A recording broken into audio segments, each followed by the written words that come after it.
Good morning to all of you. I am here in the front of you. My name is Vedant Patel. I am a student of class 10 and my coaching name is Gyan Vardanam classes. I am here in the front of you to explain how our human digestive system was work. हम जैसे कि छोटे थे तब हम सोचते थे हम हमेशा से 7 में 8 में 6 में यही पढ़ते हैं कि हमारा जो फूड होता है वो हमारे फूड माउथ के बाद डाइजेस्टिव सिस्टम में रहता है। पर एक्चुअली डाइजेस्टिव सिस्टम में होता है कि आज तक हम पढ़े नहीं हैं।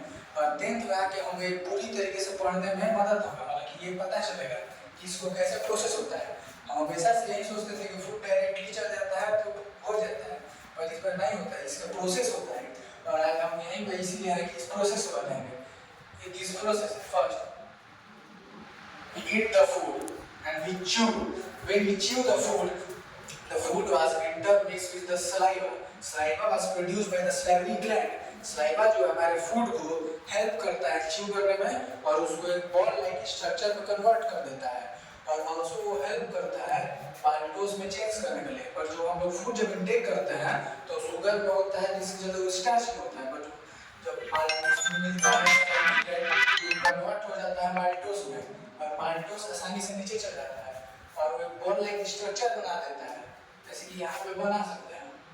फूड ले लिया इंटेक हो गया, बॉल लाइक स्ट्रक्चर बन गया, सलाइवा के अंदर कन्वर्ट हो गया। उसके बाद this is our food pipe, this is also known as oesophagus.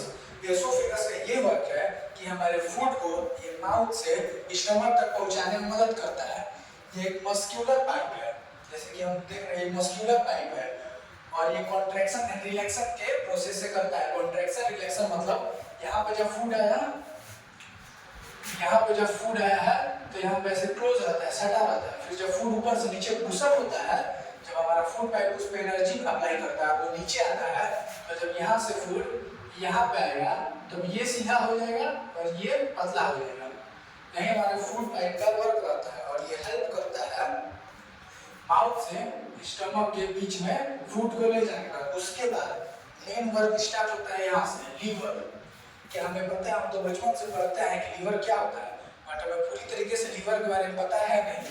But liver के बारे में आज पता हुआ, लीवर एक जूस प्रोड्यूस करता है जिसका नाम होता है बाइल जूस। और ये जो बाइल जूस है वो अल्कलाइन कर देता है फूड को, जिसमें यहाँ पे जाने में जब स्टमक में जाएगा तो एसिडिक मीडियम में कन्वर्ट नहीं होगा। और उसके साथ साथ बाइल जूस फूड फैट को तोड़ने में भी मदद करता है और छोटे छोटे पार्ट्स में कन्वर्ट करके उसके बाद पेनक्रियास तक पहुंचाता है। यहाँ देख सकते हैं वो पेनक्रियास है और पेनक्रियास भी एक जूस प्रोड्यूस करता है जिसका नाम है पेनक्रिएटिक जूस। और ये जो जूस होता है वो हेल्प करता है फूड को ब्रेकिंग डाउन करने में, मतलब फूड को तोड़ने में और आसानी से स्टमक तक पहुंचाने में। उसके बाद रोल हमारा मेन रोल डाइजेस्टिव सिस्टम यहाँ से स्टार्ट होता है, स्टमक से। जो हमारा स्टमक है वो उस फूड को डिस्ट्रॉय करना चालू करता है, तोड़ना चालू करता है, ब्रेकिंग डाउन करना चालू करता है। स्टमक के अंदर हमारे एक एसिड रहता है जिसका नाम HCl होता है, हाइड्रोक्लोरिक एसिड। यही एसिड होता है main part of the stomach. ये हमारे जो बैक्टीरिया फूड के साथ आते हैं उनको मारता है, उन्हें खत्म करता है और फूड को तोड़ने में भी हेल्प करता है। इसके बाद हमारा फूड जब यहाँ से टूट गया और ये छोटे छोटे पार्ट्स में कन्वर्ट हो गया, एकदम छोटे छोटे टिनी पार्ट्स में, उसके बाद ये जाता है स्मॉल इंटेस्टाइन में। दिस वाज स्मॉल इंटेस्टाइन, यहाँ से कनेक्ट हो गया है, यहाँ पे आ गया है स्मॉल इंटेस्टाइन। और जो हमारा स्मॉल इंटेस्टाइन है वो इस फूड को मेन काम जो हमारा इंटेस्टाइन करता है, उसमें इन दोनों इंटेस्टाइन में से मेन स्मॉल इंटेस्टाइन है। इसका नाम सिर्फ स्मॉल है पर ये पूरे और जो एलिमेंट्री कैनाल का सबसे लॉन्गेस्ट पार्ट है।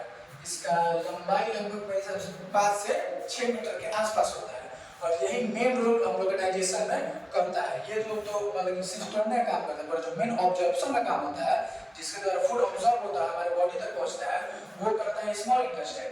और स्मॉल इंटेस्टाइन में फिंगर लाइक स्ट्रक्चर होता है जिसका नाम विली होता है। मेन फंक्शन उसका होता है, वो जो विली है वो जो हमारे डिस्ट्रॉय फूड है, जो ब्रेकिंग डाउन हो चुका है फूड, उसमें से न्यूट्रिशन फैट अलग अलग हो गया है तो उसको ऑब्जर्व करने का काम विली करता है। विली ये काम करके हमारे ब्लड वेसल तक पहुंचाता है, ब्लड वेसल पूरे शरीर में न्यूट्रिएंट्स को फैलाता है। उसके बाद जब यहाँ तक फूड आ गया तब इसमें कुछ रहा नहीं गया, किसी अनडाइजेस्टेड फूड है जो हमारे लिए खराब है। बट ये लार्ज इंटेस्टाइन के लिए बहुत अच्छा चीज है क्योंकि इसमें अभी तक वाटर अब्सॉर्ब नहीं हुआ है, सारे न्यूट्रिएंट्स मिनरल्स सब कुछ ऑब्जॉर्ब हो चुका है, पर वाटर अभी तक इसी में प्रेजेंट है। तो जो लार्ज इंटेस्टाइन है उसका मेन यही काम है कि वाटर को ऑब्जॉर्ब करे, उसके अलावा इसका कोई मेन रोल नहीं है। बट यही मेन रोल है कि ये वाटर को ऑब्जॉर्ब करता है फूड में से और हमारे बॉडी में पहुंचाता है। और ये आल्सो सेमी सॉलिड टाइप में कन्वर्ट कर देता है हमारे वेस्ट को।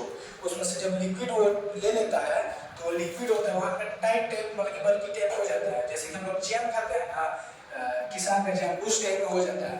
उसके बाद जब ये लार्ज इंटेस्टाइन जब हो जाता है तो पूरे प्रोसेस के बाद वो पहुंचता है, जब सिर्फ और सिर्फ एक वेस्ट बच जाता है जिसमें से कुछ निकालने लायक नहीं आता है, वो उसके हमारा बॉडी निकाल सकता है अपने आप से। तो लास्ट में आता है कहाँ, rectum. Rectum is a bag like structure, sac like structure, और ये जो रेक्टम है वही इसमें स्टोर रहता है। इसी रेक्टम में जो फूड आता है वो पूरे दिन का फूड जो डाइजेस्ट हो गया है और जो बाकी बेकार चीज है वो यहाँ पे स्टोर होता है। उसके बाद यहाँ पे अनस है। अनस हमारे होल लाइक स्ट्रक्चर है जिसमें से ये सारा जितना गंदगी है जो रेक्टम में भरा पड़ा है वो बाहर निकल जाता है और इसी के साथ हमारा डाइजेस्टिव सिस्टम पूरी तरीके से खत्म हो जाता है। और एक एक्स्ट्रा नॉलेज में ये है कि डाइजेस्टिव सिस्टम ही ये इकलौता ऐसा सिस्टम है जो पूरे बॉडी में मेन मतलब मेरे हिसाब से मेन रोल करता है, क्योंकि इसके बिना न्यूट्रिशन नहीं हो पाता, पूरी तरीके से न्यूट्रिशन इनटेक नहीं हो पाता। तो इसी के साथ ये हमारा डाइजेस्टिव सिस्टम खत्म हो गया है। और स्टमक जो है वो सबसे लार्जेस्ट है, मतलब लार्जेस्ट में एक तरह से बड़ा कर सकता है, ये सबसे ज़्यादा मोटा है। Thank you for listening.